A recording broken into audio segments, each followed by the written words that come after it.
Allahul musta'an itu. Ya, betul ya. Bismillahirrahmanirrahim. Qala radhiyallahu anhu muallif hadzal kitab, kitabu muqaddimati tasawuf wa haqiqatihi wa natijatihi.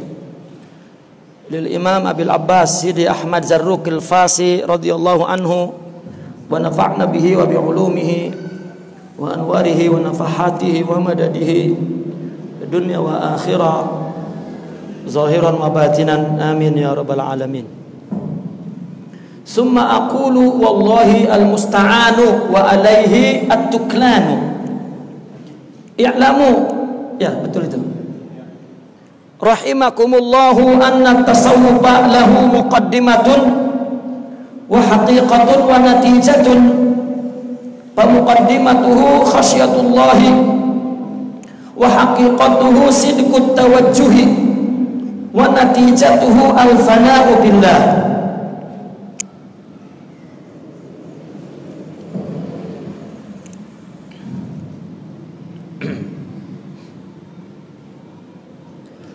Sebelumnya kita terangkan bahwasanya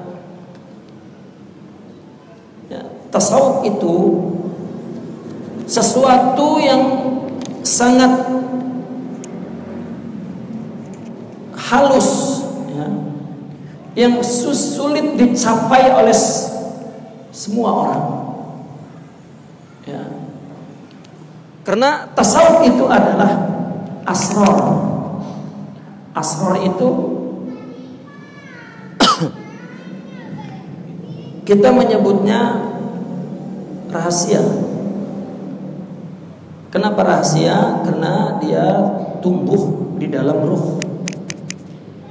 Maka orang sufi pun menyebut ruh yang paling dalam, yang misteri, itu sir.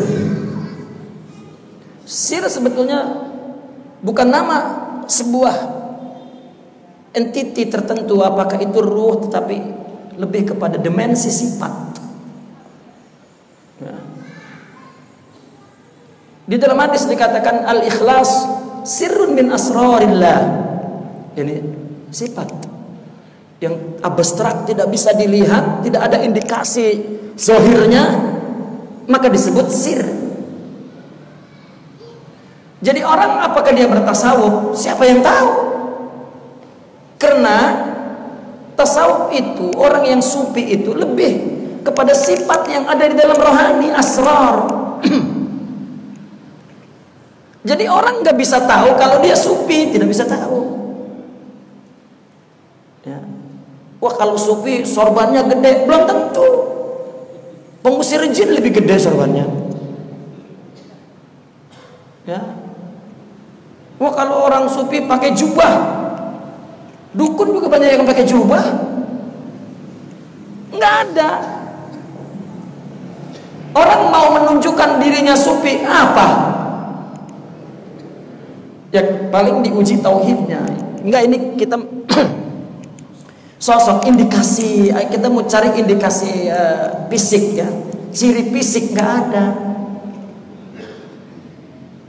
Dan orang yang nah ini sebabnya menimbulkan peluang para pengaku-ngaku.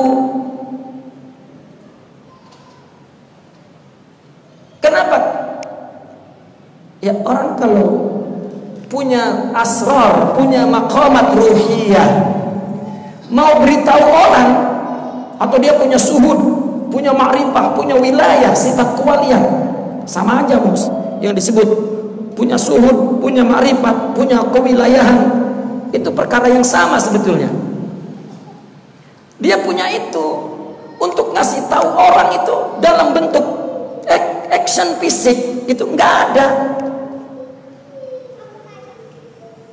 Nggak ada, nggak bisa ya. Maka ini membuka peluang para pengaku-ngaku untuk berdusta.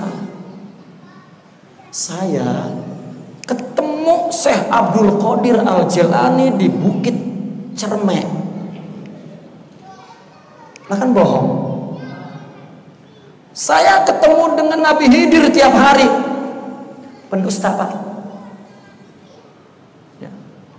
Orang-orang sakit itu bicara begitu. Orang jika penuh muf'am jiwanya dengan sifat ulia Allah itu, orang yang dia ini menjadi ham saja tadi Allah, dia yang nggak ada bagaimana menonjolkan dirinya, sempet mikir ngaku, anak aja sudah nggak ada, anak aja Allah, bukan dia. Mukadimah yang kemarin itu, tasawuf itu dekat dengan fitrah. Kenapa orang nerima? Karena fitrah. Syariat juga memujinya. Ya, tetapi dia sebuah rahasia yang tidak bisa, yang tidak ada ciri fisiknya. Dan ini yang membuat orang mengaku. Makanya kata Imam Al-Haddad, kalau tidak ada ciri,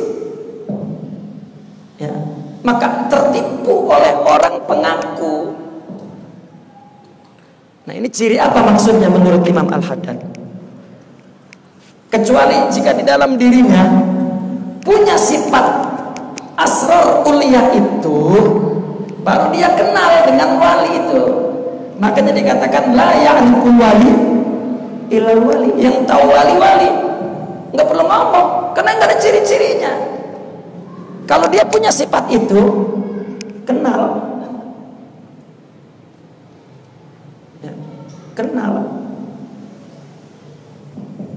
Kalau nggak punya, ya nggak kenal.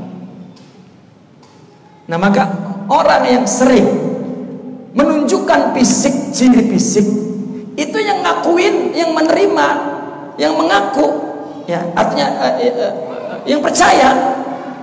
Ya. Orang-orang yang nggak punya sifat itu. Lia Eden aja ngaku Tuhan diterima oleh orang yang tidak punya Tuhan. Kalau yang punya Tuhan gak bakal nerima. Ya. Begitu sifat wilayah, gak ada ciri-cirinya. Kalau yang punya sifat itu, maka dia akan kenal. Bukan dengan pengakuan, dengan mata batin. Ada orang ngaku wali. Sebetulnya kalau dia itu wali, dia akan tahu kalau saya wali. Ya, karena mereka nggak tahu, nggak wali, maka nggak tahu kalau saya wali. Itu cara dia memberitahu kepada orang bahwa dia wali. Itu nafsu lebih apa? Lebih halus lagi tipuannya itu. Ya. Nggak ada jalan untuk mengakui kalau memang punya, karena ham dia adalah roboh, bukan nafsu. Maka orang ngaku Nabi Khidir ketemu. Ya, saya pernah ada orang bertanya ke saya. Ini orang-orang gila ini. Ya.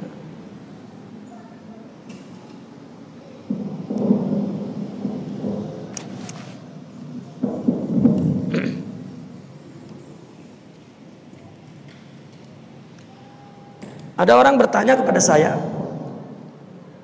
"Syekh, antum hadir tidak malam Jumat kemarin?" Di mana?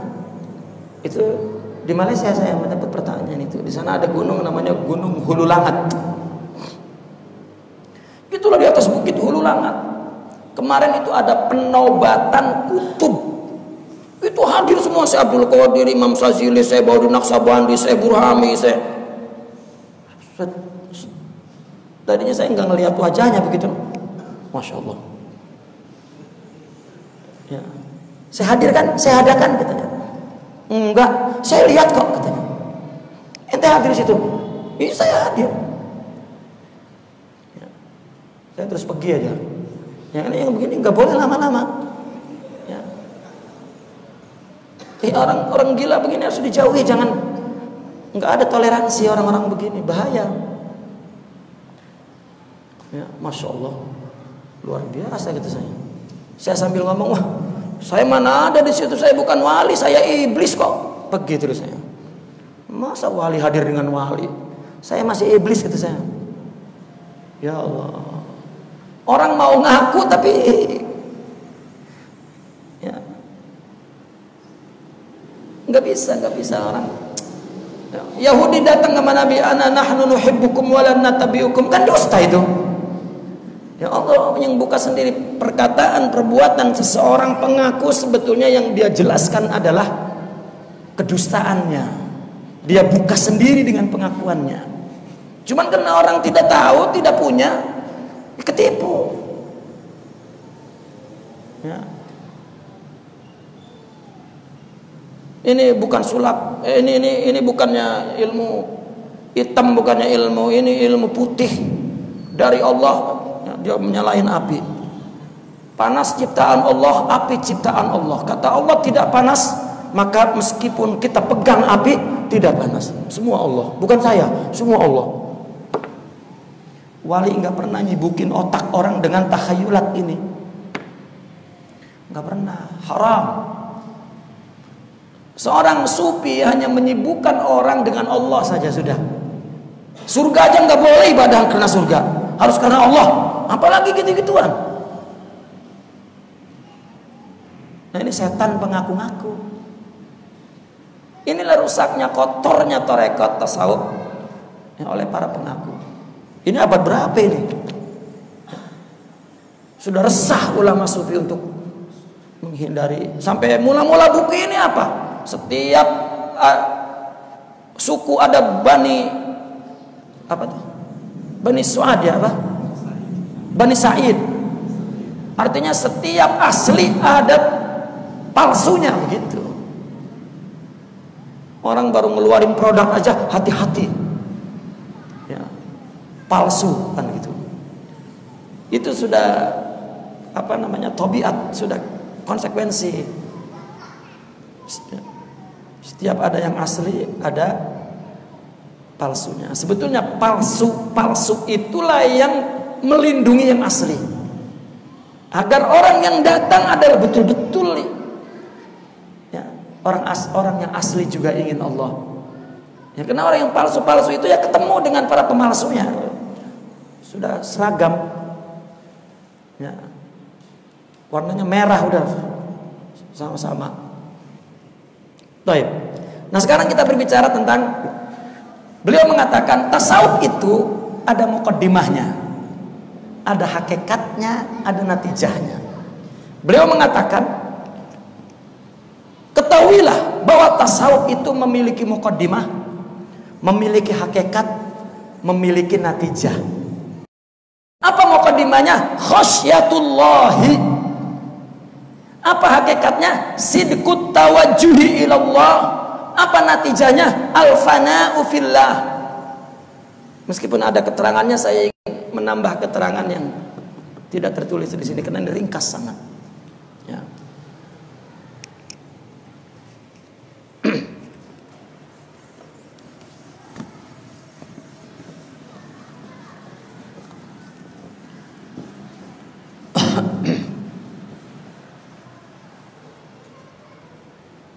Tasawuf punya muqaddimah. Apa muqaddimahnya? Khasyatullah. Kemudian punya hakikat. Apa hakikatnya? Sidqut tawajjuh. Kemudian punya natijahnya. Apa natijahnya? Adalah al-fana'u fillah. Muqaddimah itu pendahuluan.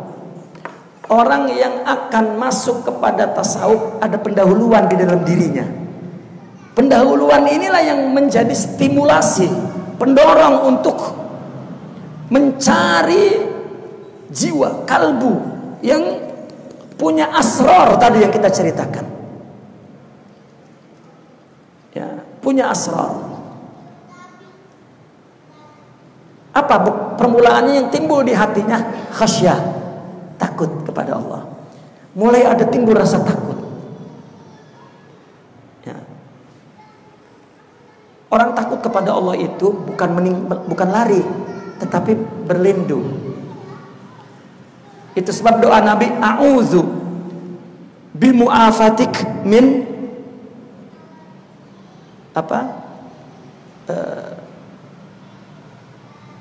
min iqabik wa a'udzu min sakhatik biridak wa a'udzu bika min.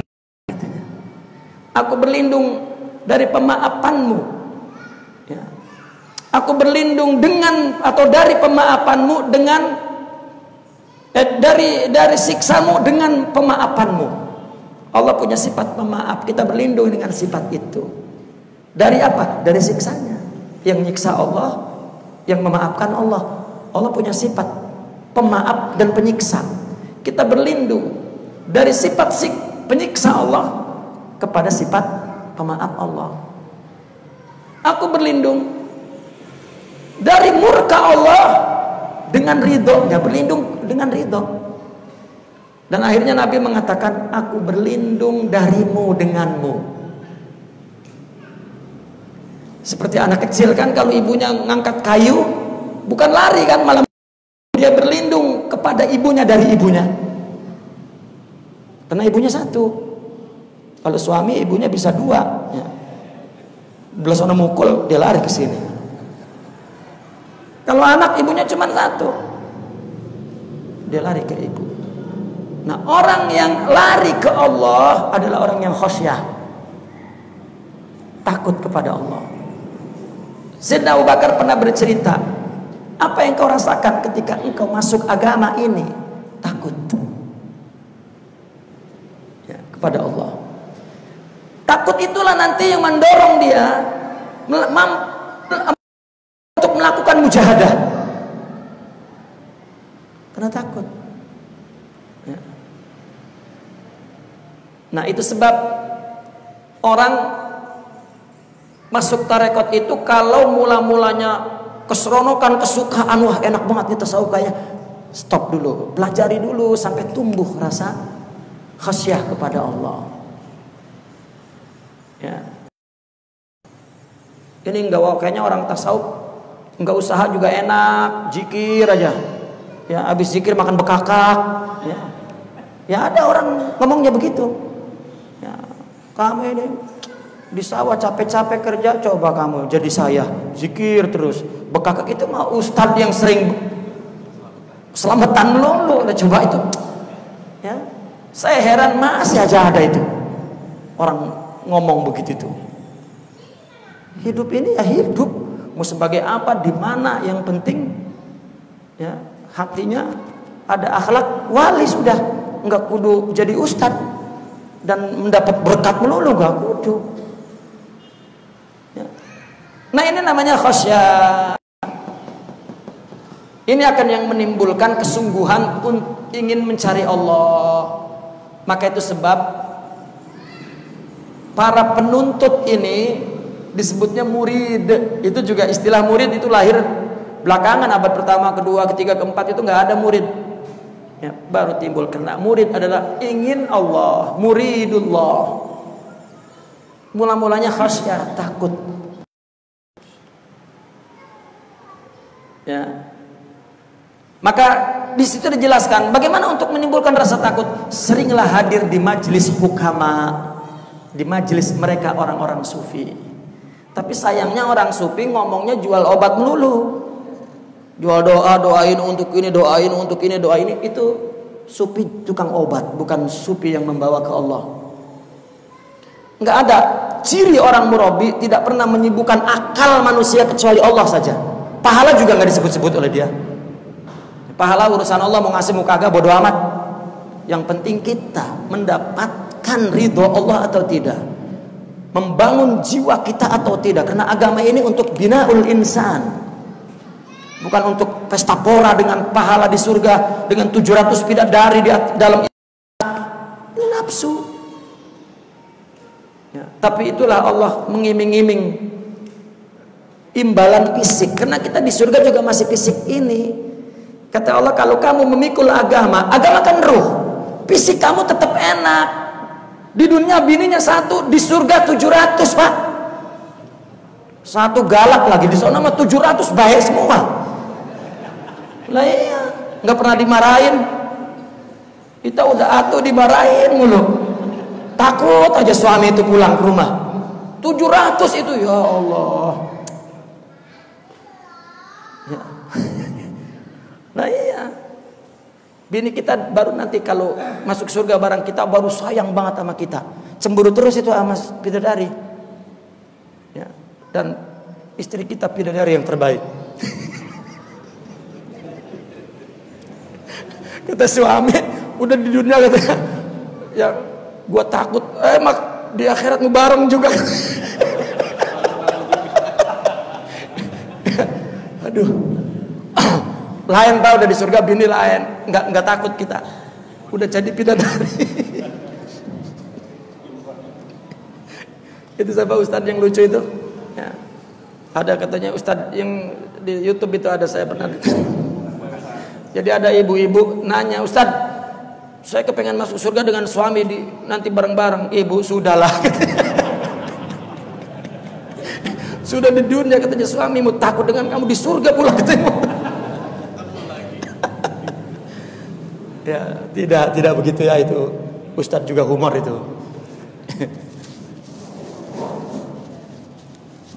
Nah, maka itu takut, mula-mulanya takut. Mulanya tasawuf itu wah pengen jadi dukun, pengen hebat, wah itu permulaan yang salah. Ya. Tasawuf pengen langsung jadi wali, langsung marifat, langsung karomat, itu permulaan yang buruk. Itu sama juga dia pergi ke pabrik bukan beli produk-produk yang bagus, malah dia beli limbahnya gitu. Ya, karena al-karamatu haidur rijal, karomat itu limbahnya tasawuf. Ya. Nah yang kedua, ini yang penting sekali ini. Kedua itu hakikat. Hakikat ini apa maksudnya? Orang kalau sudah masuk tasawuf atau yang sedang bertasawuf, sebenarnya hakikatnya dia sedang ngapain?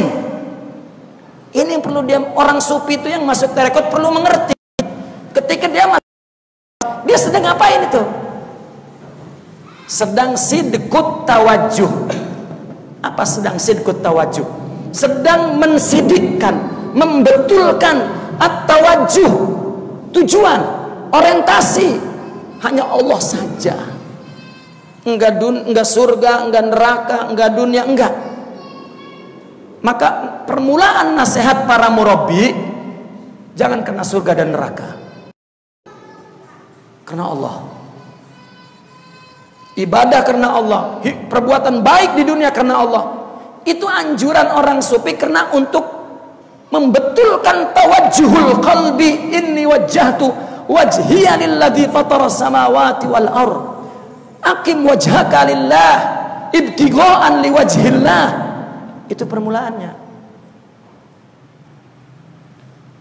Dan perlu diterangkan, terkadang orang tarekat dia merasa bahwa dia sedang bertasawuf, dia hanya melakukan zikir seminggu sekali sama gurunya, atau zikir ada zikir setiap waktu, ada zikir pagi dan petang doang, ya tergantung tarekatnya apa. Apabila dia berzikir, zikir tarekat itu, dia sedang bertasawuf. Betul. Yang kedua, mujahadah. Ya, dia qiyamul lail, dia puasa, atau dia kurangi ngomong buruk, dia untuk melawan nafsu. Betul. Ya. Atau yang disebut khalwah. Seperti suluk, orang di Nusantara ini ada yang menyebut suluk, khalwah. Bertapa. Ya, 3 hari yang ditentukan oleh gurunya. Zikir ada zikir mingguan apa, atau qasidah. Ini kan materi dasar, materi asas tarekat. Ada materi ekstra namanya, qasidah, maulid, membaca hijab dan lain sebagainya. Ini ekstra. Ya, ekstra kurikuler dalam. Kalau ini inti kurikulumnya. Usul tarbiyahnya, ini furu'ut tarbiyah. Nah, dia kira orang bertasawuf itu melakukan ini aja. Ini padahal sebuah suplemen, stimulasi untuk mendorong dia bertasawuf. Apa bertasawuf itu? Membetulkan, meluruskan tujuan hidup dan ibadah dia. Artinya orang yang sedang bertasawuf itu bukan hanya melakukan poin-poin tarbiyah ini, hidup dia 24 jam dia jadikan materi untuk membersihkan hatinya, untuk membetulkan tawajuhnya. Dia dengan istrinya, dengan anaknya, dengan tetangganya di tempat pekerjaannya, dengan ibadahnya, semua yang dia lakukan karena Allah, karena Allah, karena Allah, karena Allah, untuk Allah, untuk Allah. Itu amal 24 jam yang dia lakukan, semua hidup dia, termasuk takdir yang menimpahnya, suratan yang gak enak, musibah, ujian, cobaan dan sebagainya. Itu semuanya materi dari Allah ya, untuk dia lakukan karena Allah saja. Kenapa? Karena kita belum punya. Kalau belum punya sifat ulia di dalam rohaninya, belum condong ke Allah. Tetapi ini kita yang yuwajih bisidik, maka itu perlu murabi yang memberitahu. Karena kalau tidak ada mereka yang memberikan ratusan nasihat, pengalaman bagaimana menundukkan nafsu, membetulkan orientasi, enggak miskin kita, Pak. Tidak tahu bagaimana caranya, bagaimana kekuatannya, bagaimana melawannya, mengalahkannya. Mereka punya segudang pengalaman dituang di majelis mereka apabila kita menjadi murid mereka. Nah, maka setelah itu hidup kita ini ya, materinya kalau ini hanya obat yang dari dokter kata itu. Setelah itu lah hidup ente sendiri, semuanya harus hidup sehat. Ini emang enggak sakit perut, BAB dikasih obat dokter untuk ngilangin BAB, di rumah makan cabai terus. Apa artinya obat itu?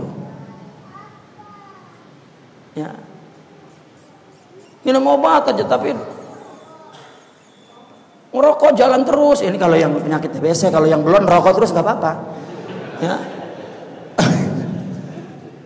ya, makan banyak terus, padahal udah punya diabetes. Kan gue minum obat, lah, diatur makan. Semua hidupnya jadikan untuk mengobati. Contoh lah seperti itu. Nah, kesalahan orang sufi itu udah ini doang. Di luarnya iblis, di rumah sama suaminya iblis, sama istrinya iblis, sama tetangganya iblis, di pekerjaannya iblis. Tapi ketika dia masuk ke majelis qasidah, wah wali dia. Masuk ke majelis zikir, gurunya wali. Di luar iblis. Ya, itu buang-buang waktu dan 100 tahun pun nggak akan usul. Karena dia nggak ngerti apa hakikat tasawuf. Ini hakikat tasawuf, bukan tasawuf hakikat, bukan. Artinya hakikat orang bertasawuf itu apa? Ya, adalah sedang membetulkan tawajuh kepada Allah. Itu dia sedang bertasawuf. Apabila kamu hidup sedang membetulkan tujuan untuk Allah, berarti kamu sedang bertasawuf. Udah begitu aja. Ya. Adapun baiat secara formal, ya, itu lagi-lagi adalah stimulasi. Betul nggak stimulasi itu?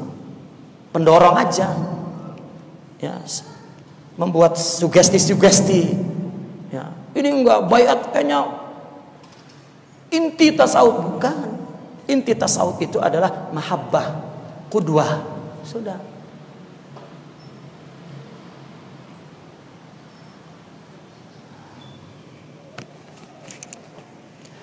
Dan natijah, kalau orang sudah melakukan, membetulkan tawajuh dia bertahun-tahun, jika berhasil, maka dia akan mendapatkan al-fana'u fillah. Jika fana fi, maka ada fana'an. Fana'u an nafsihi wa fana'u fillah. Atau ada fana'u an nafsi wa baqa'u billah. Ya, kalau dia tidak pakai bako tapi pakai fi, fana fillah, dia meninggalkan dirinya ya di dalam Allah. Artinya dia tidak punya diri setelah Allah membetulkan tawajuh qalbinya itu kepada Allah.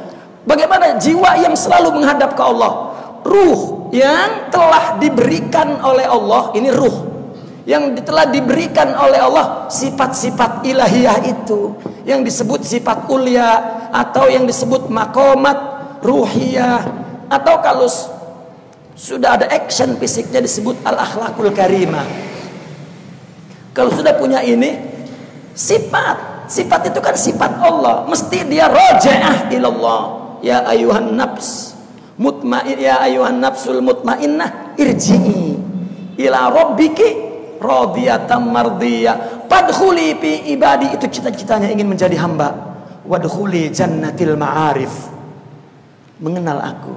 Itu surga, bagi surga rohani, bukan surga badan, bukan kebahagiaan badan ya. Itu fana. Fana ini akan identik dengan sa'adatul abadiyah, kebahagiaan abadi. Ini bukan bicara ilmu dan amal. Orang mestinya jika punya ilmu dan beramal, maka lakukan sidik tawajuh. Ada ulama yang memberikan prosesnya begini. Pertama, orang punya ilmu. Kalau anak kecil kan kita suruh sembahyang, suruh puasa, suruh berbuat baik. Itu hanya ta'wid, pembiasaan fisik aja. Ya tak? Dia bukan ibadah sama sekali. Nggak ada ibadah anak kecil itu. Nggak ada beramal. Karena kapan dikatakan dia beramal? Apabila dia ada ilmu. Karena amal samratul ilmi. Allah baru memandang itu sebuah amal apabila dia lakukan terbit dari ilmu. Karena amal itu mesti terbit dari dasar pikiran. Akal ini mesti ada informasi ilmu. Nanti dia berbuat berdasarkan dasar pikiran ini. Ini baru amal. Kalau enggak, bukan, belum beramal. Ya. Nah, ilmu baru beramal. Namun amal ini masih amal. Ini ilmunya ilmu kasbi. Ilmu ini ilmu baca kitab fikih, baca kitab tauhid, baca hadis, baca tafsir. Kalau pengen tahu bahasa Arab ya belajar nahwu, sorof, balaghah, usul fikihnya, ilmu hadisnya. Ini semua ilmu kasbi. Jadilah dia ulama. Maka nanti dia beramal berdasarkan item-item pengetahuan yang di pikiran, karena dia berbuat dengan pikiran itu, dengan ilmu itu. Nah, seringnya ulama apabila sudah dapat ilmu selesai, wah, gua udah jadi orang soleh. Kenapa? Amal ini baru amal zahir, baru berupa kemauan beramal. Nah, maka orang sufi menjadikan seluruh amal yang berdasarkan ilmu ini ya dijadikan wasilah untuk tarbiyah, tazkiyah rohani. Ini nama lain hakikat itu tazkiyatun nafs. Ya. Nama lain, ulama lain mengatakan hakikat tasawuf itu tazkiyatun nafs. Maka tasawuf identik dengan tazkiyatun nafs. Artinya semua amal pada fase ini untuk membersihkan hati, untuk membetulkan tawajuh, agar punya hati yang sehat, qalbun sahih, qalbun tahir. Kalau punya hati yang sehat, nanti akan menimbulkan ilmu wahbi, laduni, irfani, ma'rifat. Baru ini ilmu yang keluar dari sifat-sifat yang dianugerahkan oleh Allah ke dalam ruh dan kalbu disebabkan amal. Maka Imam Ibn Atta dalam Hikam mengatakan amal itu dibalas oleh dua, sawab untuk fisik, nur untuk rohani. Di akhirat nanti ada surga, ada ru'yatullah. Ru'yatullah itu kalau punya nur, kalau enggak. Barang siapa di dunianya buta, di akhirat buta, kan begitu kata Allah. Ya. Adapun balas, ya Allah, orang dermawan banget, ya, Berehan, apa berehan? Ngasih aja sama orang nggak suka juga, karena dia punya dermawan. Allah maha dermawan. Soal balasan amal mah nggak imbang sama amal kita. Bukan balasan itu mah, rahmah. Ya. Coba dalam kebaikan kita baru mikir aja pengen baik udah dikasih pahala. Kenapa? Itu kebanyakan Allah punya. Di akhirat nanti Pak, surga kita itu setiap satu orang lebih besar daripada dunia ini. Setiap seorang coba. Itu sebab sampai 700 bininya, istananya gede Pak. 700 kamar coba. Lo kan wa ilaha illallah Muhammadur Rasulullah. Enggak ada apa-apanya dunia ini. Itu kan fisik. Tapi nanti ketika ru'yatullah hilang, rasa surga itu hilang. Sampai ada orang baru masuk surga, baru ditanya sama Allah, bagaimana hambaku di dunia surga ini enak. Bagaimana engkau pernah menderita? Menderita itu apa ya? Sampai nggak kenal itu kata derita. Baru nyobain 2 hari di surga, udah hilang itu. Sama kan kita juga kalau udah kaya lupa miskin kan? Ya, ditanya miskin itu apa ya? Iya. Fisik mah begitu, di surga juga. Ya. Nah maka hati yang sehat ini menimbulkan ilmu. Nah ilmu ini menimbulkan amal, inilah yang hakiki. Inilah amal yang hakiki. Ini amal hamba nih yang benar nih. Nah dari amal ini nanti menimbulkan fana. Bukan dia yang beramal, semuanya anugerah Allah. Al-abid wal ma'bud, al-muhib wal mahbub katanya. Al-arif wal ma'ruf, ana huwa wala ana bal huwa bas. Dia saja. Maka terusnya widatu syuhud, istilahnya. Karena dia mau memberitahu apa yang dia terjadi, disebut widatu syuhud. Kalau nggak suka dengan perkataan ini buang, nggak penting. Yang penting isinya juga nggak tahu. Ya, karena ini yang disebut tajribah nih, proses untuk melakukan pendidikan. Nah, disinilah ini sidqut tawajuh. Kalau ingin mencapai hati yang bersih, menimbulkan ilmu, ma'rifat dan bisa beramal amal hamba. Kalau ini bukan amal hamba, amal zahid, amal abid. Ya, amal Fir'aun, amal ya, di sini baru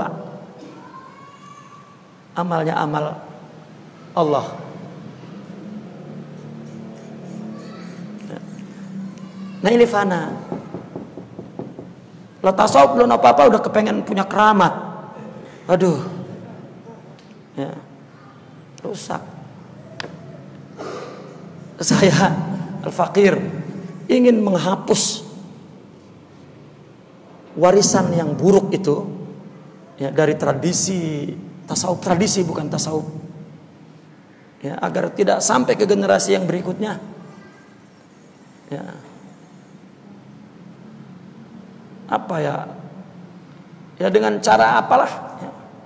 Al-Fakir memilih cara baca kitab. Kenapa? Karena kalau ceramah takut dikatain ngeritik orang, ngomel orang. Kalau baca kitab kan ada kitabnya, baca tuh ya, sambil mentasahih puhum ya, pemahaman yang keliru ya. Saya ketika ngomong begini nih itu ya ingat paham yang dulu kita dapat juga yang dari lingkungan yang ada ini ya. Begitu mendengar dari nasihat mereka yang betul-betul murabbi dan kita baca dari buku-buku mereka, ya Allah ya, dan banyak yang perlu diperbaiki. Salah satunya yang paling rajin mengkritik ya keadaan orang sufi ini adalah Ahmad Az-Zarruq, Imam Asy'arani, termasuk Sidi Abdul Qadir Al-Jilani ya. Bahkan yang pertamanya adalah Syekh Abdul Qadir Al-Jilani. Tapi sebelum itu ada Imam Al-Ghazali. Itu sebab kita dikatakan tasawuf kita Imam Al-Ghazali. Ada orang yang mengatakan bukan tarekat tapi Imam Al-Ghazali. Aduh pula ya, nggak mau belajar tapi sayangnya itu udah jadi ulama ya, nggak mau nanya apa maksudnya. Kan ahli sunnah wal jamaah kita Akidahnya Asy'ariyah Maturidiyah, fikihnya Imam 4, tasawufnya Ghazali dan Junaidi. Jadi bukan tarekat-tarekat itu. Nah loh, ya bukan. Konseptor tarekat itu Imam Al-Ghazali, praktisinya Syekh Abdul Qadir Al-Jilani. Sekaligus melakukan kritik. Syekh Abdul Qadir punya kitab namanya Al-Fathur Rabbani, bukan ditulis ceramah begini, isinya kritik semua. Ya, ditulis oleh muridnya.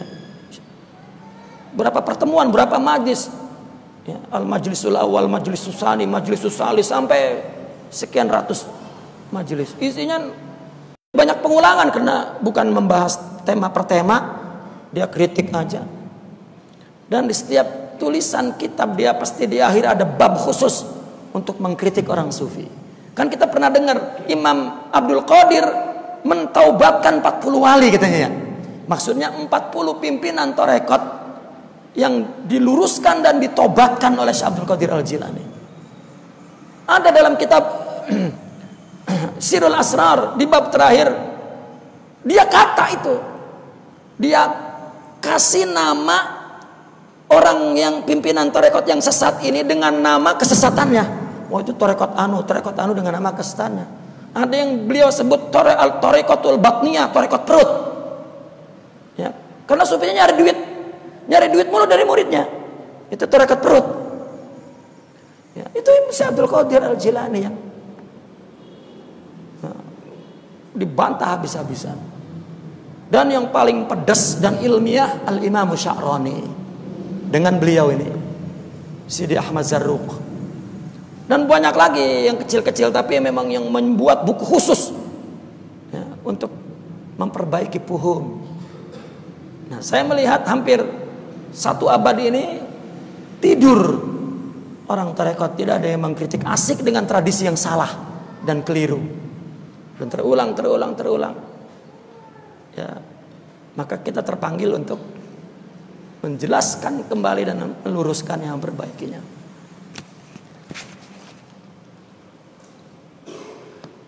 Fal khasyatu mustafadatun minal ilmi billah. Memang takut itu diperoleh dari mengenal Allah. Wa bima jaa anillah, dengan apa yang datang dari Allah, dengan syariat. Ya, untuk menimbulkan rasa takut maka melaksanakan perintah Allah. Ya. Wa mazinnatuhu, dan tempat diduga untuk mendapatkannya, ya, itu ulumul wa'zi wa tazkir, ilmu itu mazinnahnya, tempatnya. Di mana kita mendapatkannya? Itu ada pada ilmu-ilmu nasihat, ya. Ulumul wa'zi wa tazkir, yakni yang disebut majlisul hukama. Sebetulnya para penceramah yang disebut para penceramah al-wa'iz itu dulu orang sufi. Karena fuqaha pada waktu itu sedang rajin-rajinnya ya, menyusun pikiran sistematis tentang hukum agama. Orang sufi penasehat ya, karena dia mengontrol ruh orang yang hidup ini ya, sebagai penceramah. Tapi akhirnya begitu penceramah ini siapa saja di penceramah ya, maka akhirnya ulama mengatakan al-wa'iz ya, dia hanya orang yang punya ilmu, hanya berbicara tentang ilmunya, belum tentu dia bisa berceramah. Al-ilmu bi'ilmi wal wa'iz bi'ilmihi wa akhlaqih. Tetapi seorang murabbi ba'da ilmi wa akhlaqih wa haqiqatih wa ma'rifatih wa syuhudih. Ada syuhudnya ya. Ya ulama terus memperbaiki, meluruskan situasi yang ada. Cuman orang ketika membaca kitab ya, ini berbeda dengan itu. Dia tidak merujuk kepada siapa yang mengatakan itu, di mana dan pada saat apa, agar kita bisa melihat kronologis apa perubahan apa pola pikir atau susunan apa satu hikmah, satu mutiara Nah, sehingga kita boleh membaca kronologis itu perkembangan tasawuf itu sepanjang abad melalui kata-kata itu. Ya, karena kita seringnya membaca itu emang untuk besok disampaikan khutbah kan. Yang penting wah ini bagus khutbah. Atau salah menerangkannya, salah menerapkannya. Itulah waiz. Ya, penceramah. Ya. Akhirnya tetap orang sufi menggunakan istilah al-murabbi, enggak mau waiz lagi. Dulunya waiz. Seperti dulunya orang sufi disebut alim. Akhirnya enggak mau karena orang yang punya ilmu sedikit dipanggil ulama juga. Orang yang ilmunya banyak tapi istighraq fil ma'siyah dipanggil ulama juga. Hanya orang sufi, wah enggak, ulama saya itu enggak begitu, dikasih nama al-arif. Ya.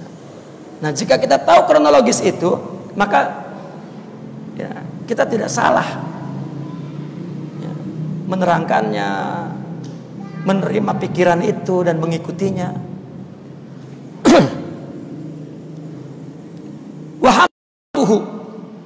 Di mana hakikatnya orang bertasawuf? Hakikatnya adalah sedang membetulkan berada di wilayah apa? Dairatun ala taqwa. Hakikatnya itu akan berada di seputar takwa. Ya. Lihat bagaimana orang sufi mendefinisikan takwa. Ya, adapun yang didefinisikan secara umum melaksanakan perintah, menjauhi larangan Allah, bukan. Ya. Takwa adalah orang yang melindungi diri dari siksaan Allah atau celaan Allah. Maka dia akan takut kepada Allah dan melaksanakan Al-Quran. Dan ya, takwa itu sering diartikan takut ya, karena dia melakukannya atas dasar takut kepada Allah ya. Untuk melindungi diri dari celaan dan siksaan Allah. Taib.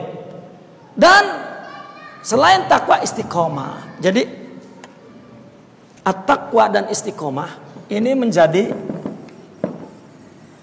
daerah ya tasawuf.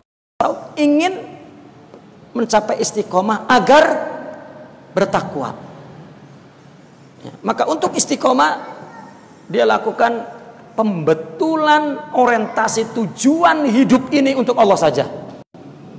Baru nanti istiqomah. Istiqomah itu apa?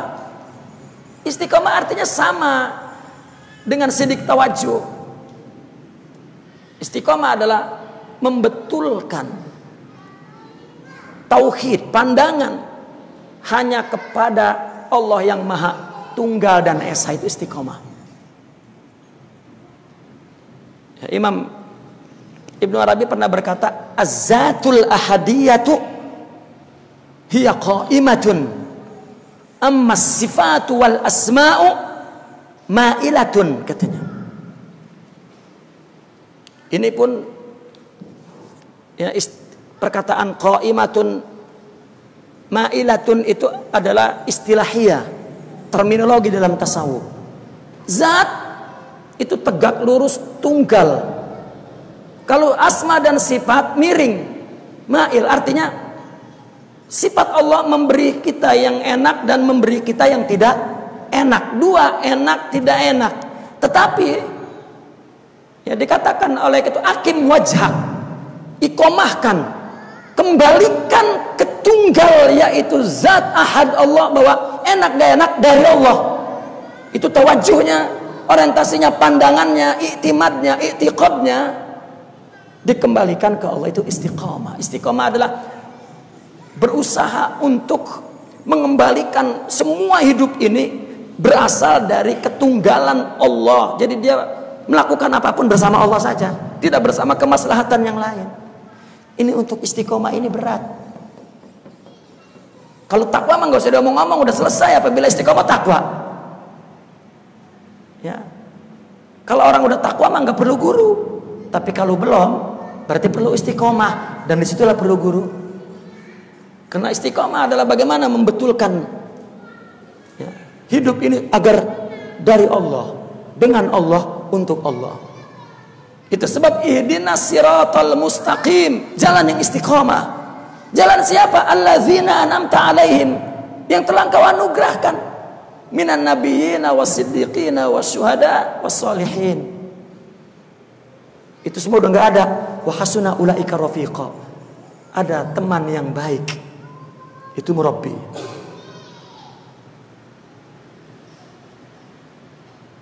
Ya. Nah maka Imam Az-Zarruq juga mempunyai kitab Qawaidut Tasawuf. Kalau tidak salah pada kaidah 75 beliau berkata, dalam kaidah 75 itu beliau menceritakan bahwa di zaman Andalusia pernah ulama itu membuat angket. Isi angket itu sebuah tulisan untuk disebarkan ke seluruh ulama, dan ulama diminta menjawab pertanyaan itu. Apa? Hal al-iktifa, itu isi kertas itu yang disebarkan ke ulama, bil kutub anis syaikh, disebarkan ke seluruh ulama. Apakah cukup dengan ngaji, enggak perlu guru? Apakah cukup dengan Syekh Google?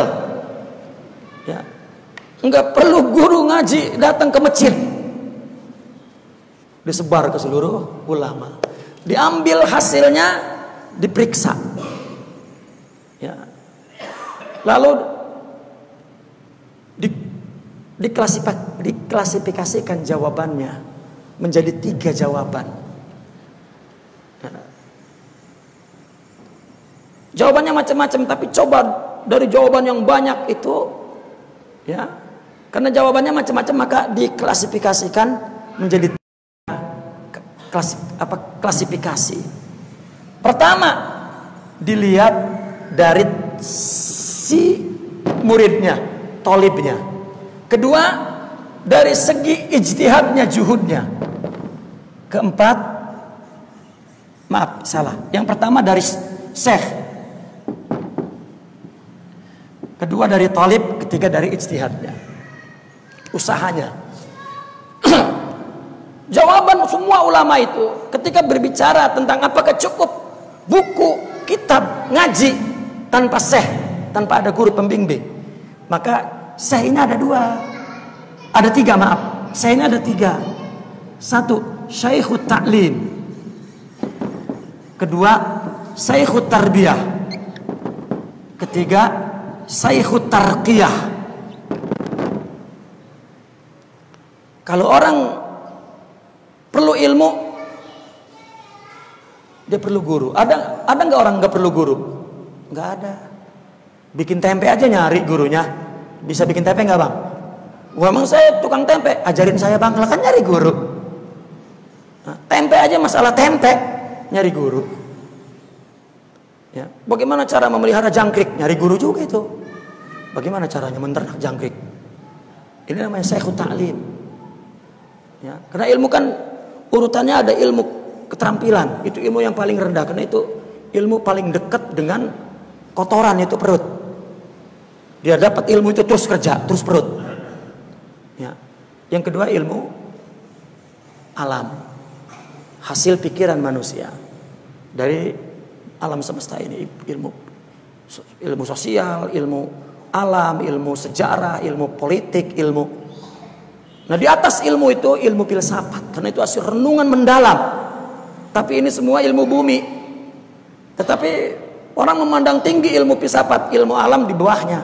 Kalau ilmu perut, mah tadi itu paling bawah, udah nggak dianggap ulama kali, nggak dianggap ilmuwan. Itu tempewan sama jangkrikwan gitu, ya, sama basohwan. Artinya belajar yang begitu-begitu. Nah, yang Di atas semua itu ilmu syariah, karena itu ilmu dari langit, bukan hasil ciptaan manusia. Maka jika datang ilmu syariat, ini kalah ini ulama ini. Yang paling di atas ilmu syariat, ilmu ma'rifat. Karena itu bukan usaha akal membaca teks, dan Allah ilhamkan kepada akal untuk membaca teks Tuhan. Tetapi ma'rifat, hatinya memang ada bimbingan Tuhan. Nah, ini ilmu yang paling tinggi. Nah, semua ilmu itu perlu guru. Apalagi ilmu ma'rifat, itu tarbiyah. Masa kagak perlu guru? Tarqiyah, ini kita ini udah jadi ustaz, udah jadi, perlu guru tarqiyah untuk meningkatkan jangan sampai jatuh. Ya, meminta nasihat. Ya, sedetail itu ulama. Artinya nggak ada peluang orang nggak pakai guru, nggak ada. Kalau ada orang ngaku saya emang nggak ada gurunya, wah itu Firaun. Dia kepengen lebih tinggi daripada semua karena Syekh Abdul Qadir ada gurunya. Atau dia sebut gurunya bukan yang masih ada. Guru saya itu Nabi Khidir. Wah itu udah gila, goblok, blow on, bodoh. Dan sakit jiwanya itu. Nggak ada. Cek, semua punya guru. Adapun setelah itu dia mimpi ketemu Nabi, itu lil istiqnas. Ya, nggak ada orang lahir kan udah ditalimu talim, nggak ada orang yang lahir terus pinter, nggak ada. Ya, mesti ada bapaknya. Ya. Toib. Nah kalau lihat tolib, tergantung tolib ini ada balidun, yang kedua ada labibun. Balid ini belet, itu bahasa kita itu belet dari bahasa Arab itu. Belet loh, balid. Saya heran bahasa kampung kita itu banyak yang berasal dari Arab itu. Luar biasa itu orang. Belet banget loh. Coba itu. Padahal balid. Balid itu otaknya udah macet, beku. Apa? Stuck. Ya. Inilah perlu guru ini. Ya.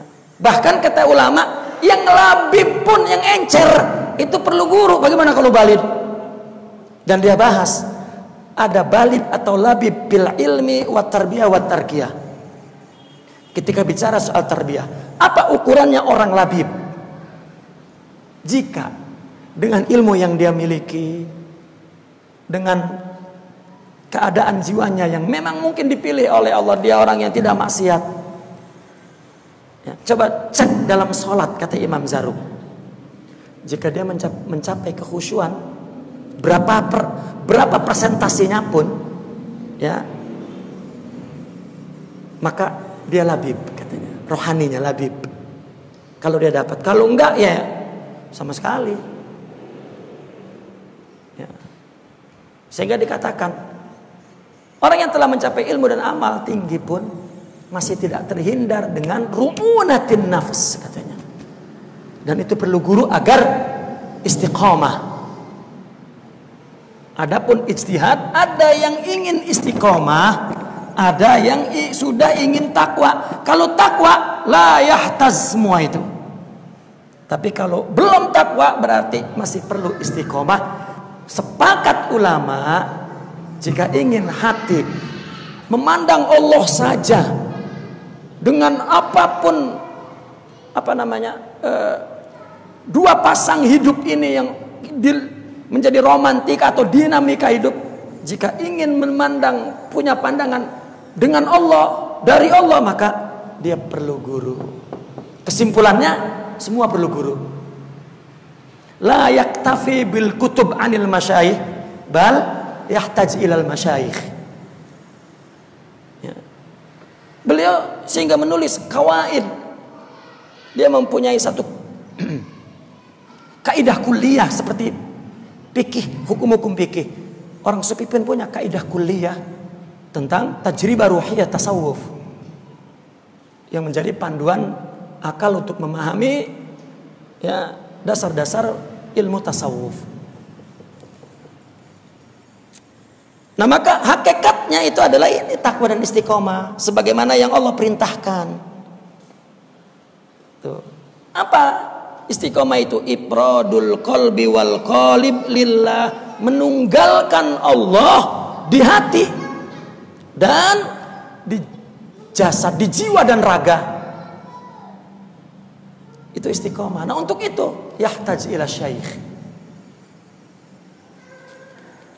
Enggak ada orang lahir takwa. Dan beliau sendiri yang mengatakan di kaidah tasawuf itu, innal ilma la yaj'alut taqwa. Ilmu itu tidak bikin takwa. Takwa itu dibikin oleh amal yang berdasarkan ilmu yang dilakukan dengan sidik tawajuh. Itu juga akhirnya. Ya. Dan banyak imam lain juga berkata dalam hikam-hikam itu banyak. Imam Al-Haddad pernah berkata, kesempurnaan ada 4. Pertama, ilmu untuk mengetahui hak perintah Allah. Kedua, amal untuk mengamalkan, melaksanakan perintah Allah. Ketiga, ikhlas. Keempat, tabri'ah. Tabri'ah ini sudah fana istilahnya. Imam Al-Haddad membuat tabri'ah, la haula wala quwata illa billah. Itu fana.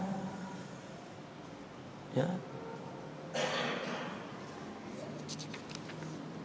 Wa natijatuh. Kita berhenti di natijatuh. Wa natijatuhu, dan natijahnya dairatun ala kashfil gita. Natijahnya pana. Pana itu apa? Kashfil gita, tersingkap tutup. Dia punya jiwa batin yang melek, melihat. Yang tadinya dia hanya memandang Tuhan di alam gaib yang tidak bisa dilihat karena terhalang dengan ciptaannya ini. Kita ngelihat orang marah dengan kita pengen ngancurin orang itu. Padahal itu ujian dari Allah, ketutup sama ciptaannya karena dia melihat dengan mata dan akal. Kalau tutupnya tersingkap, dia melihat dengan hati, dia tidak memprediksi orang, itu ujian dari Allah. Malah ngelihat dia, kasihan. Enggak mampu otak dengan mata ini ngelihat yang ada di belakang alam ini, enggak mampu. Bahkan orang punya ilmu, punya amal, ya, pakai ngomong, lu jangan bawa-bawa Allah depan gua lo. Emang gua kagak ngerti? Coba, emang kagak ngerti kan dia? Pakai nasehatin gua, kurang ngajar lo. Mau ngaji sama gua boleh? Gua ilah. Lah masa orang dan nasihati orang alim begitu? Ya. Sedangkan Nabi mengatakan, dengarlah nasihat meskipun dinasihati itu dari hamba sahaya. Ya, ini kena terhijab. Ya. Dan banyak sekali tentang cerita-cerita seperti ini dalam buku-buku tasawuf.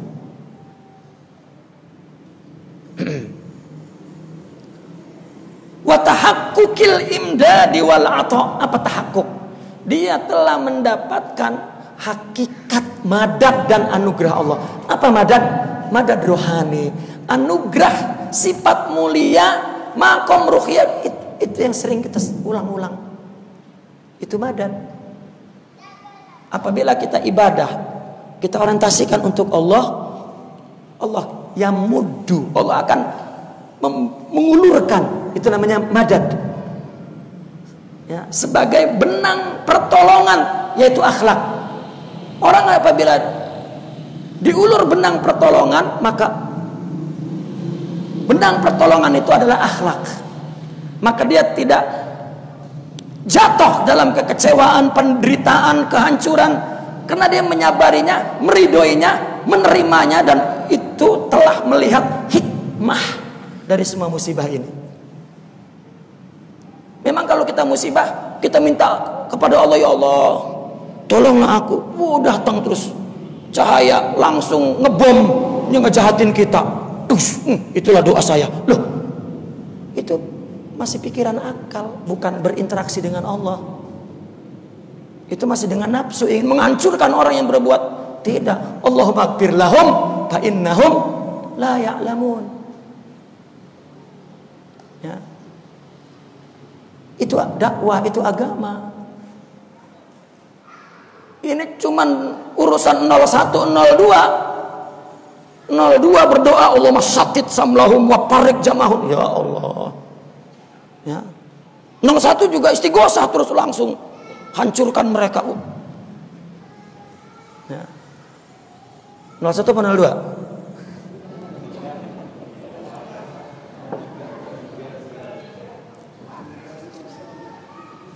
Wa huwa alladhi yunalu bihilatin la yunalu bihilatin. Ini yang perlu. Ya, ini terang banget, ini jelas banget. Kasyaf gitu, fana, ma'rifat, syuhud. Mendapat hakikat madad, tahakkukil imdad. La yunalu bihilatin. Tidak diperoleh dengan trik apapun, dengan tapa, dengan zikir. La haula wala quwata illa billah. Memang tulisannya begini, orang yang banyak berzikir akan makrifat. Dia tidak tahu antara zikir dan makrifat itu ada tajribah. Dia baca teks, karena biasa agama itu baca teks diamalin tanpa guru. Baca cara menjadi wali, zikir banyak terus, ya. Dia beli buku doa-doa di pasar. Kenapa? Karena berguru sama orang rendah, dia berguru langsung sama Nabi Khidir. Itu orang sakit jiwa. Ya, langsung dia bawa zikir masuk ke gua, dia zikir sampai berjuta-juta kali zikir itu. Lama-lama dia sendiri ngerasa kayaknya udah hijau badan saya ini. Ya, wali kan hijau warnanya, waduh hijau ini saya ini. Turun jadi Dracula. Ya, saya 15 tahun. Nggak ada bilangan 15 tahun. Nggak ada orang wali aku, saya sudah 15 tahun berguru, 20 tahun. Nggak ada. Keterangan mereka mengatakan bahwasanya makrifat itu datang baghtatan, tanpa rencana. Kalau ditanya kapan kamu makrifat, nggak tahu. Pakai 15 tahun tapa. Pendusta yang memberitahu kebodohannya itu. Ya cuman orang yang nggak tahu ketipu. Wih, 15 tahun tapa. Nyari apa? Orang wali itu topone ing sejroné projo. Tapanya di tengah mall kok. Dia bersama Allah, tidak bersama siapapun. Karena semua orang adalah surahnya. Tidak pernah bersama orang dia. Orang nggak ada, yang ada hanya Allah. Ya. Maka tidak ada hilah apapun, nggak ada. Ya. Ada orang ngaku dari mimpi. Ya saya emang enggak, tapi dari mimpi tiap hari datang. Bapak saya tiap hari datang, engkong saya tiap hari datang. Ya orang bodoh mengaku-ngaku. Ya, dikira tinggi, jatuh. Kenapa? Dia memberitakan kebodohannya dan penyakitnya. Penyakit hubbul azamah, ingin besar, ingin agung. Sedangkan tasawuf menjadi hamba yang rendah. Ya. Kebanyakan malah anak kiai yang begitu. Dari ujung ke ujung itu. Ya. Saya pikir itu ada di Jawa doang, Pak. Artinya Pulau Jawa. Saya ke Kalimantan ada. Ke Pulau Sulawesi ada. Ke Pulau Sumatera ada. Ke Semenanjung Malaysia ada. Saya ke Filipina ada. Ke Singapura itu yang kota maju ada. Ya. Ke petani ada. Iya ya, nafsunya setannya satu, sama baik. Ya, ya kalau bodoh seragam sudah pakaiannya. Ya, artinya bukan. Orang makrifat itu timbul dari sifat, bukan dari usaha. Ya. Dia rasa datangnya baktah dan hilang. Misalnya nih orang. Dia masuk tarekat, dia zikir, dia mujahadah, dia setia kepada gurunya bertahun-tahun. Tiba-tiba Allah bukakan dia. Ya, begitu dibukakan dia kaget, ya Allah. Seketika itu juga, ketika dia diputuh oleh Allah, dia merasa bahwa semua dari Allah. Ya Allah, ya. Ini putuh pun, makrifat pun itu dari Allah. Yang dia rasa itu dari Allah. Pada saat itu juga dia sadar, ya Allah ya Robi, ternyata Sejak mula-mula lagi, sejak awal lagi, saya dipelihara oleh Allah untuk sampai kalau Allah nggak beri hidayah, nggak beri taufik dari awal, ya, udah ninggalin perjalanan ini, baru ana abdun. Kapan ngakunya? Nggak ada. Ya. Ada orang ingin menyatakan bahwa dia punya asrar tasawuf. Begitu ketemu, Kiai, saya mau nanya, saya tuh bingung kenapa ya, saya kadang malam-malam hati saya tuh suka dikir sendiri.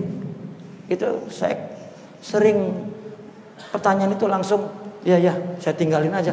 Nggak berguna ngeladenin orang sakit. Datang minta obat, bukan mau menunjukkan bahwa dia soleh. Kan mestinya begitu orang sakit. Ada orang sakit pergi ke dokter, ya, ngajarin dokter, nggak ada itu. Tasawuf itu asrar, nggak kelihatan. Justru kalau ada asrar, adab timbulnya, nggak ada pengakuan. Ini mau mengaku aja, itu kan nafsu.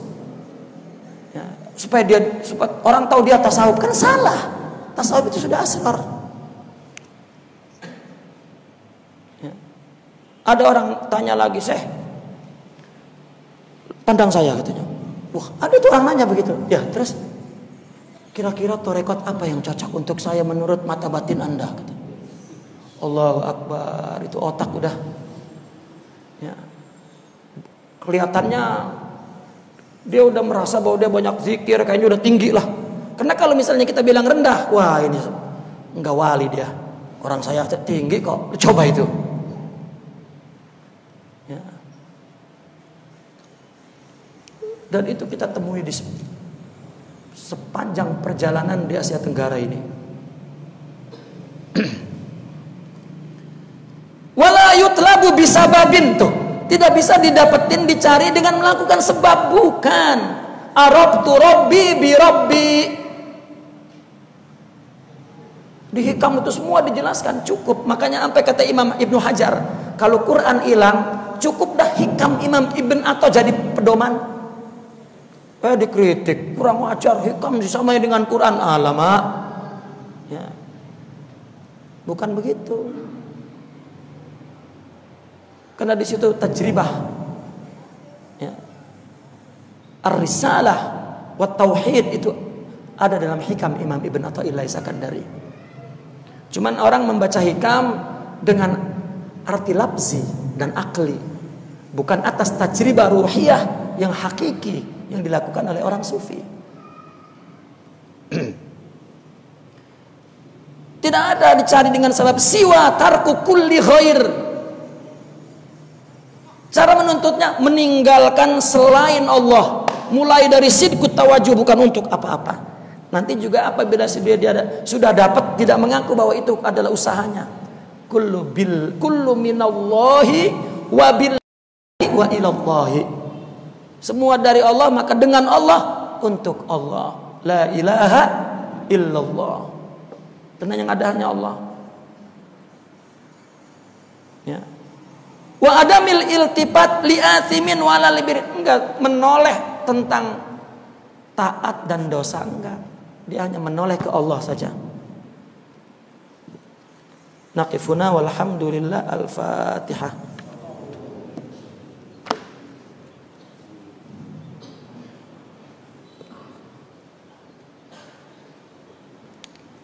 Ya.